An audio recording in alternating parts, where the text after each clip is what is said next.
You're still watching NTV Sport Nights. We love to hear from you, so do head over to X and remember to use the hashtag NTV Sport Nights. We are proudly associated with DSTV and we shall be bringing you highlights of the Fulham vs Chelsea game that is happening live right now.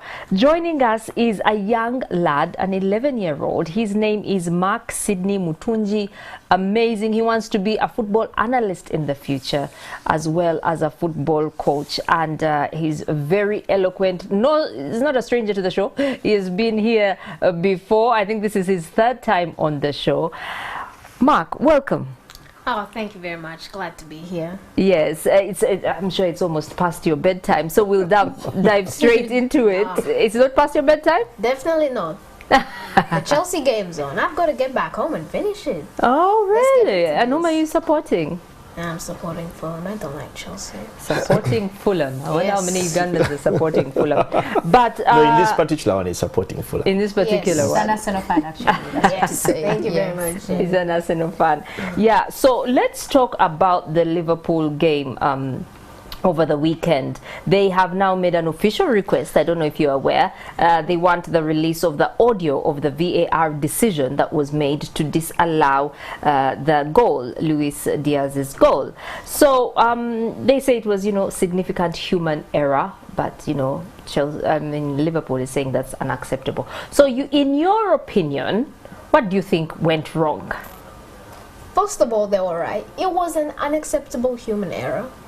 And as soon as I see the replay over and over and over again, it just makes me realize they spent £1 billion on VAR. Chelsea spent £1 billion on VAR. Both of them aren't doing well. Can someone explain to me why this keeps on happening? 80% of every VAR decision last season was incorrect. Like you've seen it every single time. It happened at the Emirates. It happened at the Bridge. It even happened at the Etihad once. VAR keeps going wrong, and it's because of this human error. They think, oh, VAR isn't going to solve anything. Every time I see a fellow football fan going, VAR, I know, oh, Jesus Christ, something's going to go wrong. Something is going to go wrong. Yes, my God. Next. We need to know exactly why this is happening. Yeah. First of all, the ref had a chance to look at the monitor over and over again. He could spend 10 minutes if he'd like. That's the problem. But he still needed guidance from the VAR. Unfortunately, it has limited powers. The VAR can't overturn a ref's decision. The ref can overturn VAR's advice. The referee didn't have the best line of sight. VAR did. Let's be honest about that. Yeah. Can we agree? Yeah. Yes. Now, if the referee really wanted to be helped, he could have listened to the referees over in the VAR booth. Could have consulted them. He could have seen what happened over again. Now he didn't. That's the problem. First of all, you need to trust your VAR referees. Now, I don't trust VAR personally, but if you're a referee in the Premier League, you have to do better. You have to step up.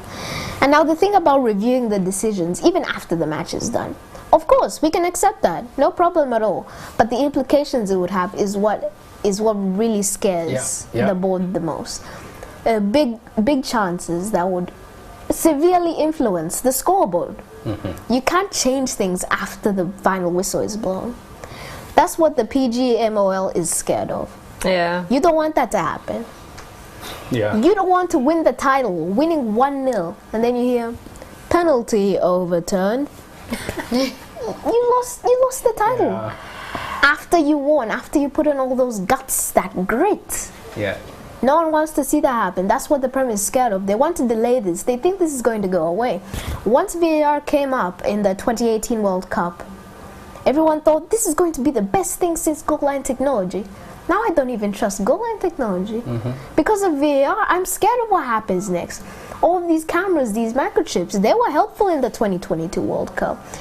because of Ronaldo's ghost goal. It was even helpful in the final. But now what's going on in the Prem is a serious problem. Yeah. Okay, there's another school of thought, maybe the appointment of the referees, they overworked, the fatigue came in, and, trying to understand what happened to Darren England and I think Dan Cook. So, maybe they're short of staff and it was just a long day. What you're saying about that red card being questionable, if you have ever played football, you would know that that was impossible to stop. All that momentum, trying to get the ball no matter what, you've lost the ball. You know the coach is going to whinge at you. He's going to scream at you no matter what. He's going to make you cry. But you have to get that ball back as soon as possible. You try everything, and then you accidentally step on the guy. You accidentally get a bit of him. You don't even get the ball. It's questionable to me how that can turn into a red card. Of course, it's a yellow. It can be a free kick, but not a red. You have to understand that these players are human beings. I've tried that on many attempts, and I've only got a yellow. But you're playing here. Yes. Liverpool have said, Mark, that they want to explore all options possible, available to them. And we have had, it's only in Uganda where games are overturned. But where do you think, how do you think Liverpool should proceed from here? I think they should just take the L. VAR has been here long enough for me to realize, for most of us to realize, that once it's over, it's over. All we can do is post on TikTok, post on X or Twitter, get our frustrations out, talk to our friends like, how is this not happening? How is this a goal? How is this that? But once the final whistle blows, it's just over. VAR needs to step up their game. I agree. Thank you very much for saying that. £1 billion, the best infrastructure, the best technology. Let me try and translate this to my friends. They're watching in 8K, ultra HD, and they still can't get it right. That's the problem. Anyone can see, like on their mobile phone, that it's an offside, or it's a free kick, or it's a penalty. These guys need 5 minutes to understand that. And then there's the environment that the referees are surrounded by. The monitor is right in between both benches. Of course, there's the coach. There are both coaches, there are the fans, there are the players. They're always asking, what's going on? Step back. What's going on? Step back. The coaches are also very verbal too. The fans want to know what's going on. It's only been recently that they can actually hear the audios of the referees. It happened in the Women's World Cup. It was and very they would helpful. explain their decisions. They would The explain. Women's World Cup, They would perfectly explain it. The example was the USA versus Sweden in the penalty shootout. Goal and technology. The referee had to say, penalty, it's a goal. Sweden were through to the next round. Hurtig scored. It was very marginal, and they still got it right. Now, if the Premier League wants to be the Premier League that we've all watched since you are all kids. That's very true. Yes. They need to step up. They need to get more referees. I don't think they're understaffed at all. This is one of the most famous, the most expensive, the biggest, most historic football competitions in the world. Why would they be understaffed? Local schools are by no means understaffed. So explain to me, why is the Premier League understaffed? Even the referees, I don't see any problem with them. It's just their decision making. They can't change the environment. By no means can they change the surrounding areas. They already have their rules cut off for them. If 3 players are surrounding them, you can give one a yellow card. It's no problem. The referees have the right of way, but they don't know how to use it.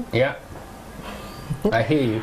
Okay, we have got to move on, Mark, and to the exciting news that we received last Wednesday. Uganda, Kenya and Tanzania were awarded. Their Pamoja bid was successful in CAF, and we are going to, God willing, host CAF in the Africa Cup in 2027. What were your thoughts?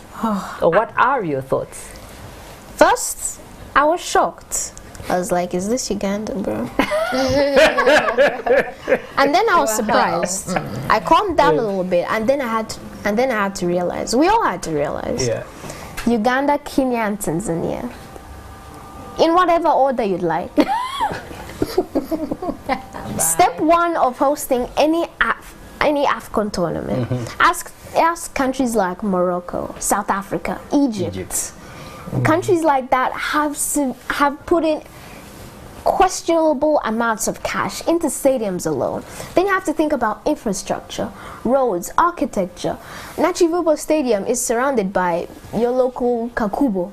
I don't get it. Then Nambola is just going under renovation. Look at what Kenya is already doing. They didn't even know they were going to be hosts until like 48 hours ago. Yeah. They still have better. Honestly, I can back them to host AFCON. Congratulations to Morocco, though, for 2025. Yeah. They deserved it. They've put in massive bids for the World Cup. They've hosted the Club World Cup twice in the last 15 years. But back to Uganda. We need to step up the stadiums, the hotels, basically everything. I want to make sure that I can be proud seeing Uganda's flag very high. Then there's the matter of transportation. Like, you see these electric buses, I still don't trust them. I would rather take Ayola. Yes, I would rather take the car. I'm not scared of them by any means. It's just that we can do better. Now, I don't think players like Mohamed Salah, Sadio Mane, Hakim Ziyech, Victor Osimhen would be in their bus, in their team bus chilling, and they randomly see a bunch of motorbikes going Lord knows where, north, south, east, west. It looks like they're just a bunch of ants in every single direction. Probably an experience for them, a new one. This is AFCON. But at least, you know, it gives us a free ticket. We don't have to qualify, isn't that one good thing? Hold the calculators. We might be surprised. Okay, we will host, we will play. But we have to prove that we deserve to win. Yeah. We have to prove it.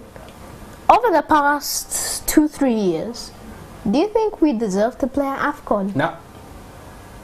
No, we don't, Mark. Ask any other proud Ugandan. They will tell you the exact same thing. Now, first of all, our team needs to improve.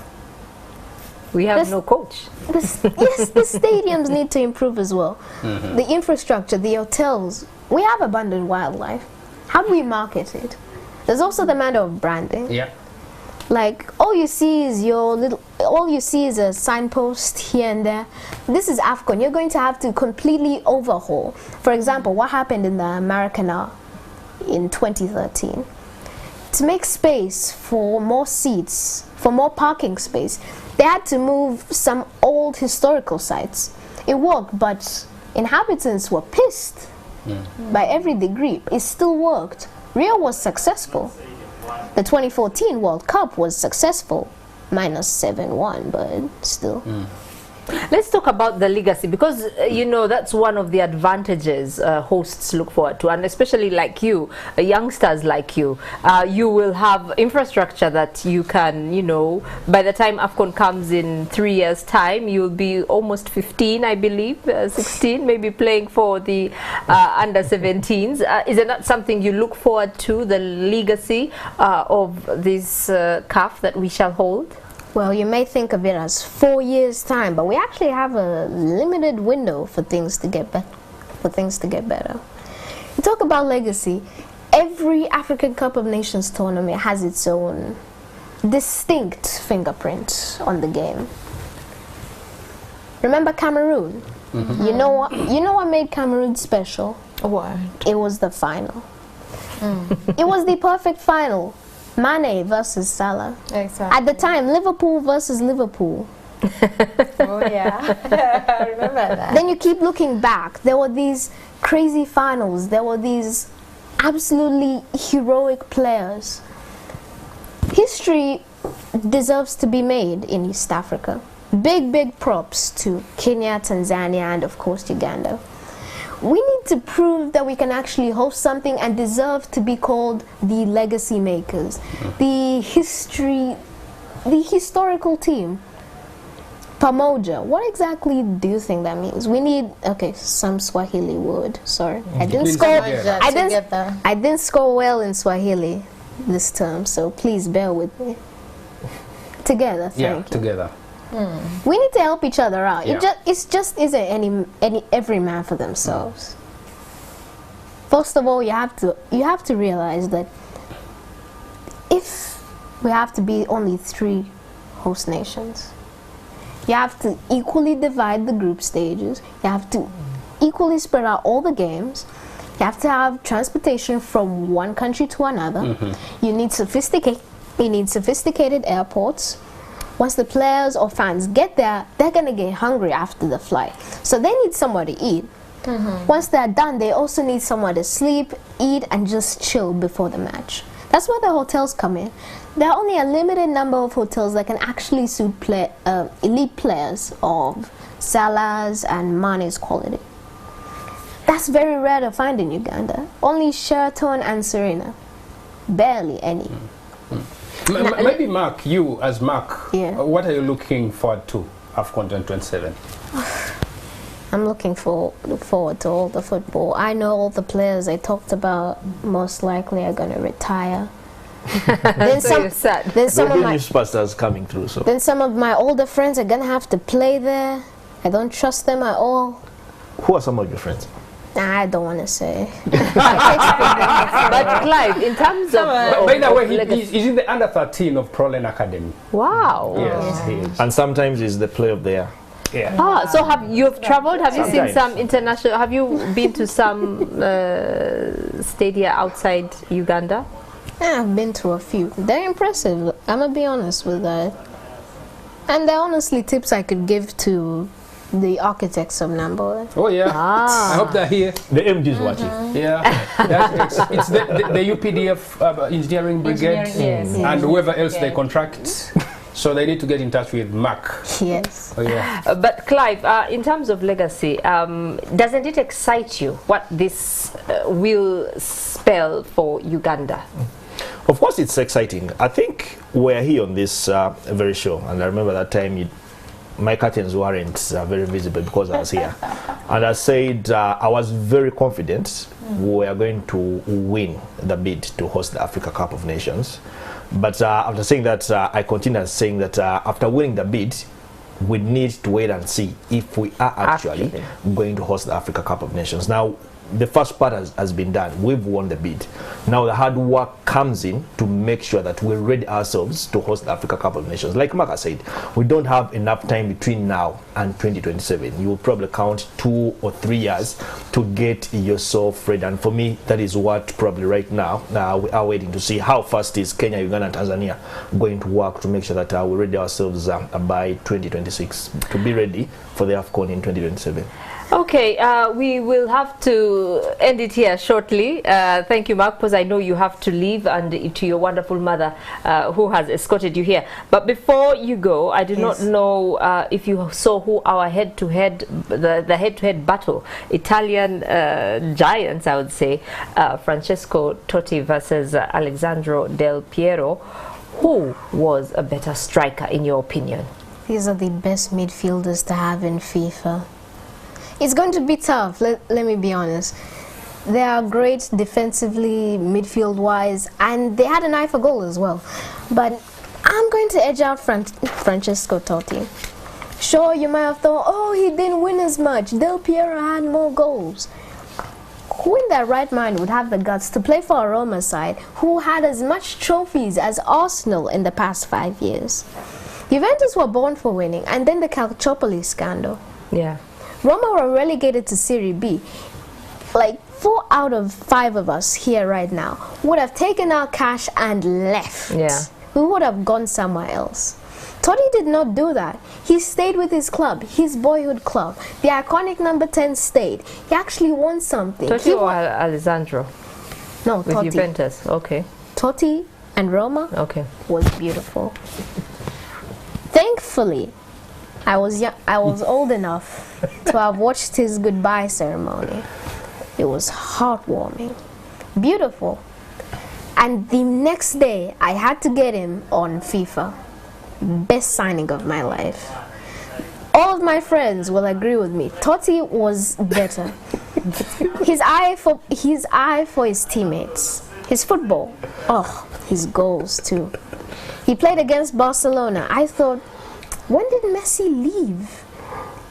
I thought he was playing for Barcelona. I thought he was in the Barca academy. I was like, who is that guy? There's no way that he was playing for Roma.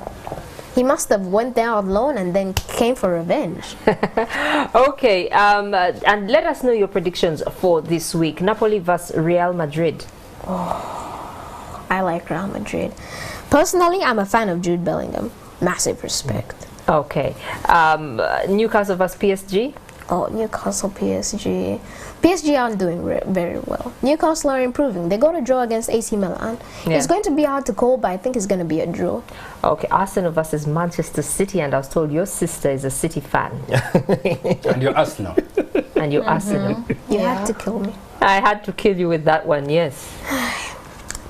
City just lost to Wolves, but they've still got momentum.